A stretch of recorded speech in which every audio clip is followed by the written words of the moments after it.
మధ్య మానేరు ప్రాంతంలో పర్యటించి అక్కడి పరిస్థితిని సమీక్షించిన భారీ నీటిపారుదల శాఖ మంత్రి హరీష్ రావు కరీంనగర్లో మీడియాతో మాట్లాడుతున్నారు. ఇప్పుడు ప్రత్యక్ష ప్రసారం ద్వారా చూద్దాం.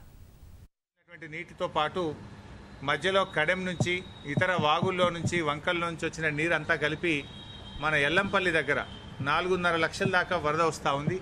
సో ఆ ఎల్లంపల్లి బ్యాక్ వాటర్ ఎఫెక్ట్ కూడా ఉండొద్దని చెప్పి నిన్ననే వరదను దృష్టిలో పెట్టుకొని మహారాష్ట్ర మంత్రి గిరీష్ మహాజన్ గారితో మహారాష్ట్ర ఇరిగేషన్ శాఖ అధికారులతో గంటకు కూడా మాట్లాడుతూ మహారాష్ట్ర నుంచి వస్తున్నటువంటి వరదను దృష్టిలో పెట్టుకొని ఎల్లంపల్లిని నిన్నటి వరకు 19.5 టీఎంసీలు ఉన్న ఎల్లంపల్లిని 16 టీఎంసీలకు తగ్గించుకున్నాం.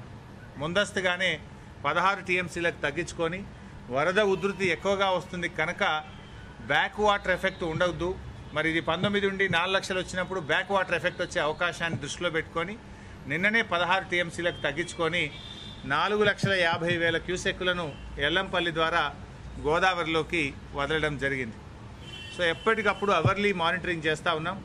ఎల్లంపల్లి దగ్గర కూడా మా చీఫ్ ఇంజనీర్ అక్కడే ఉండి వరదను పూర్తి స్థాయిలో మానిటర్ చేయడం జరుగుతూ ఉంది. మన చీఫ్ ఇంజనీర్ శంకర్ గారు ఎస్ఆర్ఎస్పి గేట్ల దగ్గర ఎస్ఆర్ఎస్పి డ్యామ్ మీద చీఫ్ ఇంజనీర్ శంకర్ గారు కూడా ఉన్నారు. అక్కడి నుంచి కూడా పరిస్థితిని మినిట్ టు మినిట్ మానిటర్ చేస్తూ కోఆర్డినేట్ చేయడం జరుగుతూ ఉంది. మరి అదేవిధంగా మిడ్ మానేర్కి సంబంధించి కూడా మనకు అన్ఎక్స్పెక్టెడ్గా హెవీ ఫ్లడ్స్ రావడం జరిగింది. ముఖ్యంగా మెదక్ జిల్లాలో చేగుంట దగ్గర దాదాపు 15 సెంటీమీటర్లు 16 సెంటీమీటర్ల వర్షం పడ్డది.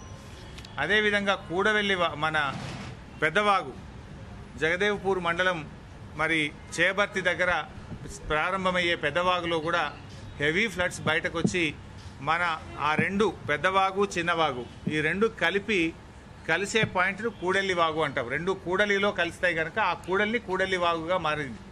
సో ఆ కూడెల్లి వాగు నుంచి నిన్న దాదాపు 1,50,000 క్యూసెక్కుల వరద వచ్చింది. అది మన అప్పర్ మానేరు నుంచి అప్పర్ మానేరు ద్వారా మిడ్ మానేరుకు ఈ 1,50,000 క్యూసెక్కుల వరద పెద్ద ఎత్తున మనకు చేరుకోవడం జరిగింది. ఇదొక్కటే కాకుండా మనకు మన లోకల్ స్ట్రీమ్స్ మన నక్కవాగు అదేవిధంగా చంద్రవాగు నక్కవాగు చంద్రవాగు ద్వారా కూడా దాదాపు 60,000 క్యూసెక్కుల వరకు వరద మిడ్ మానేరుకు రావడం జరిగింది. మరి అదేవిధంగా మూలవాగు నుంచి కూడా 50 నుంచి 40,000 మధ్య మూలవాగు ద్వారా కూడా మిడ్ మానేరుకు వరద వచ్చింది. అంటే 40,000-50,000 మూలవాగు నుంచి, నక్కవాగు చంద్రవాగు ద్వారా 50,000, అప్పర్ మానేరు ద్వారా 1,00,000 నుంచి 1,50,000. నిన్న సిరిసిల్ల కామారెడ్డిలో పడ్డటువంటి వర్షాలతోని మనకు వరద ఉధృతి ఇంకా ఎక్కువగా పెరగడం జరిగింది. సో ఈ పరిస్థితుల్లో మనం ఎక్కువగా మిడ్ మానేరు మీద దృష్టి పెట్టి మినిట్ టు మినిట్ పరిస్థితిని సమీక్షించాం. ముందు జాగ్రత్త చర్యల్లో భాగంగా ఎలాంటి ప్రాణ నష్టం జరగకుండా పశువుల నష్టం జరగకుండా చాలా గ్రామాలను కూడా ముందు జాగ్రత్తతోని వెకెట్ చేయించడం జరిగింది. మనం ముఖ్యంగా ఎలాంటి విపత్కర పరిస్థితులు వచ్చినా కూడా ప్రజలని సురక్షిత ప్రాంతాలకు తరలించాలనే ఉద్దేశంతో పూర్తి స్థాయి జాగ్రత్తలు తీసుకున్నాం. మనకు నేషనల్ డిజాస్టర్స్ మేనేజ్మెంట్ నుంచి కూడా ప్రత్యేక బృందాలను తెప్పించి కరీంనగర్లో సిద్ధంగా పెట్టడం జరిగింది. మరి అదేవిధంగా మనకు ముఖ్యంగా కందికట్కూరు పొత్తూరు ఇది ఇలంతకుంట మండలంలోని కందికట్కూరు పొత్తూరు గ్రామాల ప్రజల్ని సురక్షిత ప్రాంతాలకు తరలించుకున్నాం. బెజ్జంకి మండలంలోని చొక్కారావుపల్లి గ్రామస్తుల్ని కూడా సురక్షిత ప్రాంతాలకు తరలించుకోవడం జరిగింది. బోయిన్పల్లి మండలం డ్యామ్ పక్కనే ఉండేటువంటి మాన్వాడ గ్రామ ప్రజల్ని కూడా సురక్షిత ప్రాంతాలకు మనం ఇప్పటికే తరలించడం జరిగింది. ఇదే కాకుండా మిడ్ మానేరు ఎల్ఎండి మధ్య వరద ఉధృతి ఒకవేళ ఎక్కువగా వచ్చినప్పటికీ మిడ్ మానేరు నుంచి మరింత ఉధృతంగా వరద వచ్చేటువంటి పరిస్థితుల్లో మరి మిడ్ మానేరు ఎల్ఎండి మధ్య ఉండే మన కరీంనగర్ మండలానికి చెందినటువంటి కొన్ని లోతట్టు ప్రాంతాలు ఎల్గందల, ఖాజీపూరు, కమాన్పూరు, చింతకుంట ఈ 4 గ్రామాల్లో ఉండే లోతట్టు ప్రాంతాల ప్రజల్ని కూడా సురక్షిత ప్రాంతాలకు తరలించడం జరిగింది. ఎల్గందల, ఖాజీపూరు, కమాన్పూరు, చింతకుంట. సో పరిస్థితి ఏంటంటే మనం ఎంత 99-100% ఎలాంటి నష్టం జరగకుండా ముందస్తుగా అన్ని చర్యలు కూడా తీసుకున్నాం. ఇలాంటి సందర్భంలో ప్రజలందరూ కూడా సహకరించాలని మేము విజ్ఞప్తి చేస్తూ ఉన్నాం. ప్రజలు కూడా చాలా వరకు సహకరించారు. ఎందుకంటే మనం ఎలాంటి ప్రాణ నష్టం జరగకుండా ఇలాంటి వరదల్ని పూర్తి స్థాయిలో ఎదుర్కోవడానికి మినిట్ టు మినిట్ పనిచేస్తూ ఉన్నాం. గౌరవ శాసనసభ్యురాలు శోభ గారు కూడా అక్కడనే మాన్వాడల్నే ఉండి రిలీఫ్ క్యాంపులో ప్రజలతోనే భోజనం చేసి వారితోనే ఉండడం జరిగింది. అదేవిధంగా మన మానకొండూరు శాసనసభ్యులు బాలకృష్ణ గారు, మా రాజేంద్రన్న గారు కూడా ఇవాళ రిలీఫ్ క్యాంప్స్లో ఉండి ప్రజలకు భోజనాలు వండిపించి పెట్టి అక్కడనే వారు కూడా పూర్తి స్థాయిలో దృష్టి పెట్టడం జరిగింది. గంగుల కమలాకర్ ఎమ్మెల్యే గారు, మరి నేను కూడా స్వయంగా కరీంనగర్లోని కాజీపూరు, ఎల్గందల తదితర గ్రామాల్లోకి వెళ్ళి అక్కడ ప్రజల్ని కూడా సహకరించండి, మీరు కూడా సురక్షిత ప్రాంతాలకు వెళ్ళండి, ఒకవేళ ఉదయం కల్లా వరద లేనప్పుడు పరిస్థితిని మళ్ళీ ఒకసారి అసెస్ చేసుకున్నాక తిరిగి రేపు ఉదయం పూట కావాలంటే మీ ఇళ్లకు మీరు వెళ్ళే అవకాశం ఉంటుంది.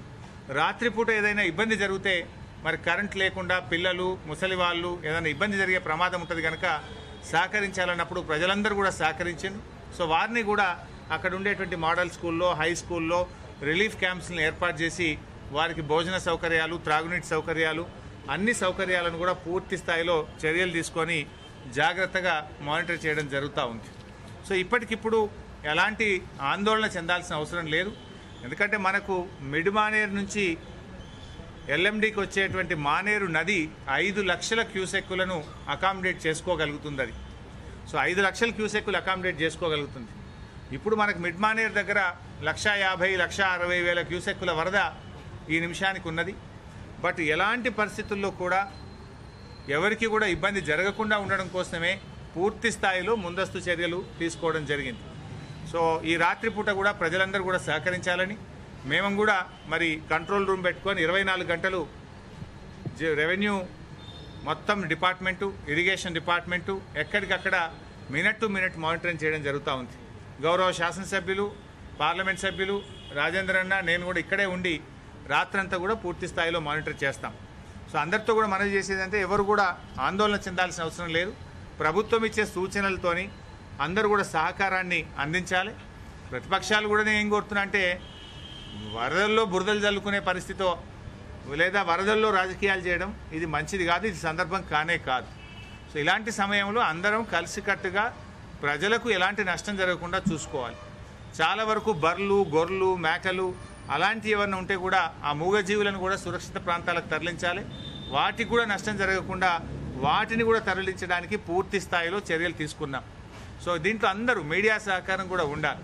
ప్రజలు కూడా ఎవరు ఆందోళన చెందకుండా మీడియా సహకారం కూడా ఉండి మీ దృష్టికి ఏదైనా వచ్చినా కూడా మాకు తీసుకొస్తే minute to minute round the clock మేము పనిచేయడానికి సిద్ధంగా ఉన్నాం. సో అందరం కలిసికట్టు, ఎందుకంటే ఇది మన 39 టీఎంసీలు నిన్న ఆర్మూర్లో వర్షం పడ్డది. బహుశా గత 100 సంవత్సరాల్లో 40 టీఎంసీల వర్షం ఒక చోట పడడం అనేది 40 సెంటీమీటర్ల వర్షం పడడం అనేది ఒక అసాధారణమైనటువంటి సందర్భం. అప్పర్ మానేరులో 1,50,000 క్యూసెక్కుల వరద అనేటువంటిది ఎప్పుడు కూడా విన్నటువంటి పరిస్థితి కాదు. సో ఇలాంటి పరిస్థితులు వచ్చినా కూడా ముందస్తుగా ఉండాలని చెప్పి పూర్తి స్థాయిలో జాగ్రత్తలు తీసుకున్నాం. ఇలా హైదరాబాద్లో కూడా హెలికాప్టర్స్ రెడీ పెట్టుకున్నాం, ఏదైనా పరిస్థితి వస్తే డే టైం ఎర్లీ మార్నింగ్లో కూడా ఉండడానికి. సో యాజ్ ఆఫ్ నౌ ఏమి ఆందోళన చెందాల్సిన అవసరం లేదు, ఎవరు కూడా టెన్షన్ చెందాల్సిన అవసరం లేదు. మొత్తం ప్రభుత్వ యంత్రాంగం అంతా కూడా ఎక్కడికక్కడ ప్రతి నిమిషం కూడా మానిటర్ చేస్తూ సిచ్యువేషన్ అంతా కూడా అసెస్ చేస్తూ పనిచేయడం జరుగుతూ ఉంది. ఈ విషయాలన్నీ కూడా మీ ద్వారా ప్రజలకు తెలియజేయాలని, మీ ప్రజల సహకారాన్ని కూడా మీ ద్వారా కోరాలని చెప్పి చెప్పడం జరుగుతుంది. తర్వాత ఇప్పుడు ఉన్నటువంటి పరిస్థితుల్లో బిలో ఎల్ఎండి కూడా దాదాపుగా చెరువులు నిండినాయి. బిలో ఎల్ఎండి అయినప్పటికీ కూడా ఉదయాన్నే ఈటల రాజేంద్రన్న గారితో సమీక్షించినప్పుడు వీణవంక మండలంలో కొంత స్కోప్ ఉన్నది, కొంత బిలో ఎల్ఎండి కూడా వరంగల్ జిల్లాలో కూడా కొంత స్కోప్ ఉందన్నప్పుడు ఉదయాన్నే 4,000 క్యూసెక్కులు బిలో ఎల్ఎండి కూడా కాకతీయ కెనాల్ ద్వారా ఇంకా ఎక్కడన్నా గ్యాప్స్ ఉంటే ప్రతి చుక్కను కూడా నిల్వ చేసుకోవాలి. ఇలాంటి వరద వచ్చినప్పుడు ప్రతి చుక్కను కూడా మనం నీటి చుక్కను కూడా కాపాడుకోగలిగితే రైతాంగానికి మంచి పంటలు రబీ పంటలో పండేటువంటి అవకాశం ఉంటుంది. రేపు గ్రౌండ్ వాటర్ టేబుల్ కూడా పెరిగి త్రాగు సాగునీటి అవకాశాలకు ఎలాంటి ఇబ్బంది లేకుండా ఉండాలని చెప్పి బిలో ఎల్ఎండి 4,000 క్యూసెక్కులు ఉదయం రేపు ఉదయానికి అసెస్ చేసుకొని అవసరమైతే మరింత కూడా పెంచుతాం. అబో ఎల్ఎండి ఎస్ఆర్ఎస్పి నుంచి కూడా ఈరోజు ఉదయం 2,000 క్యూసెక్కులు వదిలాం. మాన్వాడ దగ్గర మొన్న ఒక చిన్న బ్రీచ్ అయింది, దానికి ఇప్పటికే నేను నిన్న కూడా మాన్వాడ బ్రీచ్ దగ్గరికి వెళ్ళి జరుగుతున్న మానాల దగ్గర జరిగినటువంటి రిపేర్ పనులను నిన్న కూడా సమీక్షించడం జరిగింది. అయితే అది వేగంగా దాన్ని రిస్టోర్ చేసే ప్రయత్నంలో ప్రతిరోజు వర్షం పడతా ఉంది. గత 3 రోజుల నుంచి రోజు వర్షం పడడం వల్ల పూర్తి స్థాయిలో మానాల దగ్గర కాకతీయ కెనాల్ ఏదైతే బ్రీచ్ అయిందో దాన్ని పూర్తి స్థాయిలో చేయలేకపోయాం. అయితే ఈ రోజుకు కొంత ఒక 6 మీటర్స్ వరకు వచ్చింది. ఇసుక బస్తాలు కూడా వేశాం. ఒక 2000 క్యూసెక్కులు ఉదయం వదిలి స్లోగా దాన్ని మానిటర్ చేస్తున్నాం. ఈ రేపటి కొంచెం వర్షం తగ్గితే రేపు ఎల్లుండి కల్లా దాన్ని పూర్తి స్థాయిలో చేసి అబో ఎల్ఎండి కూడా పూర్తి స్థాయిలో నీరు విడుదల చేస్తాం. అయితే గత వరుసగా 3 రోజుల నుంచి వర్షాలు పడడం వల్ల ఎక్కడ కూడా ప్రజల నుంచి నీరు కావాలనేటువంటిది రైతుల నుంచి కూడా ఎక్కడ డిమాండ్ రాలేదు. అయితే కొద్దో గొప్ప ఇంకా కొన్ని చెరువులు ఖాళీగా ఉన్నాయి ఎక్కడల్లా, అవి కూడా పూర్తి స్థాయిలో నింపుకొని అబో ఎల్ఎండి కూడా అప్ టు మంథని వరకు పూర్తి స్థాయిలో నీటిని వినియోగించుకునే విధంగా యుద్ధ ప్రాతిపదికన మానాల దగ్గర జరిగినటువంటి బ్రీచ్ను దాన్ని మరమ్మతు చేయించి ఆ నీరును కూడా ఉపయోగించుకోవడానికి ప్రయత్నం చేస్తున్నాం. నిన్నటి వరకు జరిగిన పనుల ఆధారంగా ఈరోజు ఉదయం 2000 క్యూసెక్కులు వదిలాం. ఇవాళంతా కూడా చూసుకున్న తర్వాత రేపు ఉదయానికి దాన్ని మరింత పెంచి స్లోగా స్టెప్ బై స్టెప్ అబో ఎల్ఎండి కూడా మళ్ళీ దాన్ని స్ట్రీమ్ లైన్ చేసుకొని ఏవైనా చెరువులు ఎక్కడైనా ఖాళీగా ఉంటే వాటిని కూడా పూర్తి స్థాయిలో నింపుకోవడం జరుగుతుంది. అసెస్ చేస్తూ ఉన్నాం. ఇప్పుడు 24 టీఎంసీల ఎల్ఎండిలో ఇప్పటికే 13.5, 14 టీఎంసీల వరకు వచ్చినాయి. 17 టీఎంసీలు దాటిన తర్వాత అసెస్ చేసుకొని 17 టీఎంసీలు దాటిన తర్వాత ఇన్ఫ్లో అవుట్ఫ్లోను చూసుకొని ఈ రాత్రికి కానీ రేపు ఉదయానికి ఎల్ఎండి గేట్లు ఎత్తే అవకాశం ఉంది. కట్ట తెగడమేం కాదు, అది కోర్వాల్ దగ్గర కొంత ఓపెన్ అయ్యి నీళ్ళు వస్తూ ఉన్నాయి. వచ్చినా ఎలాంటి ఇబ్బంది లేదు మనకు, దాని పూర్తి స్థాయిలో కంట్రోల్ ఉంది. ఎందుకంటే ఇందాక నేను చెప్పినట్టుగా మానేరు 5 లక్షల క్యూసెక్కుల ప్రవాహాన్ని తీసుకురాగలిగే సామర్థ్యం దానికి ఉన్నది. పైన వస్తున్నది 1,40,000 క్యూసెక్కులు. మిడ్ మానేరులో ఉన్నాయి మనకు 3-4 టీఎంసీలు.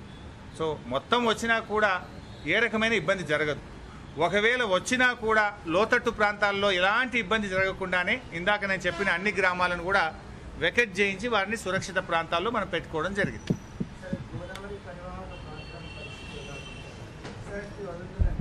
అదే గోదావరి పరివాహక ప్రాంతం మీరు అన్నట్టుగా బిలో ఎల్లంపల్లి దిగువన మంథని నుంచి మనకు భద్రాచలం వరకు ఉండేటువంటి ప్రాంతంలో పరిస్థితిని నిమిషం మానిటర్ చేస్తున్నాం. అయితే ఇక్కడ మనకు ఒక పాయింట్ ఏంటంటే మనకు కాళేశ్వరం దగ్గరికి ఇంకా 2 పాయింట్లు వస్తాయి మనకు. ఒకటి ప్రాణహిత, కాళేశ్వరం దిగువన వచ్చేది ఇంద్రావతి. అయితే ప్రాణహితలో ఇంద్రావతిలో అంత ఫ్లడ్స్ లేవు. ప్రాణహితలో ఏది గోదావరిలో వస్తున్నంత ఉధృతి అటు ఇంద్రావతిలో కానీ ఇటు ప్రాణహితలో లేకపోవడం వల్ల గోదావరిలో మొదటి ప్రమాద హెచ్చరిక జారీ చేసినప్పటికీ అంత ప్రమాదకరమైన పరిస్థితి లేదు. ఈ వరద ఉధృతిని అకామిడేట్ చేసుకుంటూ కింది వరకు పోతుంది. మొత్తం అన్ని జిల్లాల కలెక్టర్లు, వరంగల్, ఖమ్మం జిల్లా కలెక్టర్ వరకు రెవెన్యూ యంత్రాంగాన్ని పూర్తి స్థాయిలో అప్రమత్తం చేయడం జరిగింది. ఇందాక సాయంత్రం కూడా నేను మహారాష్ట్ర ఇరిగేషన్ అధికారులతో మాట్లాడాం. కొంత వరద ఉధృతి తగ్గుతూ ఉందని, అక్కడ వర్షాలు కూడా లేవు, ఈరోజు కొంచెం ఓపెన్ అప్ అయిపోయింది కనుక ఫర్దర్గా మహారాష్ట్ర నుంచి వరద ఉధృతి కూడా రేపటికల్లా ఇంకా బాగా తగ్గేటువంటి అవకాశం కూడా ఉంది. అయితే సింగూరు నుంచి ఇటు నిజాం సాగర్ నుంచి ఎస్ఆర్ఎస్పీ వస్తూ ఉంది. అది మాత్రం ఇంకా 1,00,000 క్యూసెక్కుల దాకా కర్ణాటక నుంచి సింగూరు వస్తుంది. సింగూరు నుంచి 1,50,000 క్యూసెక్కులు నిజాం సాగర్ పోతుంది. నిజాం సాగర్ నుంచి మనం ఇప్పటికే 1,50,000 క్యూసెక్కులను ఎస్ఆర్ఎస్పీకి కూడా వదలడం జరిగింది. సో ఇక్కడ మాత్రం ఇంకా కొంచెం వరద ఉంది. బహుశా ఇది కూడా 1-2 రోజుల్లో సెటిల్ అవుతుందని అనుకుంటున్నాం. ఇప్పటికే నిజాం సాగర్లో దాదాపు 20-22 గేట్లు ఎత్తి నీరును విడుదల చేయడం జరిగింది. సో ప్రతి స్టేషన్లో కూడా ఇద్దరిద్దరు చీఫ్ ఇంజనీర్లను, ప్రతి చోట కలెక్టర్లను, సీనియర్ ఉన్నతాధికారులను, జిల్లా మంత్రులు, అక్కడ పోచారం శ్రీనివాసరెడ్డి గారు నిజాం సాగర్ ప్రాజెక్ట్ దగ్గరనే వారు సమీక్షిస్తూ ఉన్నారు. ఇక్కడ రాజేందర్ గారు మేము ఉన్నాం. సో ప్రతి చోట కూడా మా గౌరవ మంత్రులు, గౌరవ ఉన్నతాధికారులు, రెవెన్యూ, పోలీస్ యంత్రాంగం అంతా కూడా ఉన్నది. మిడ్మానేర్ సైట్ దగ్గర డిఐజీ గారు కూడా అక్కడే ఉన్నారు. మన Karimnagar range Warangal range DIG గారు, మన జాయింట్ కలెక్టర్ గారు, ప్రిన్సిపల్ సెక్రటరీ మీనా గారు కూడా అక్కడే ఉండి పరిస్థితిని సమీక్షిస్తున్నాం. సో ఎటువంటి పరిస్థితుల్లో ఎవరు కూడా ఆందోళన చెందకుండా అందరూ కూడా సహకరించాలని చెప్పి కోరుతాం.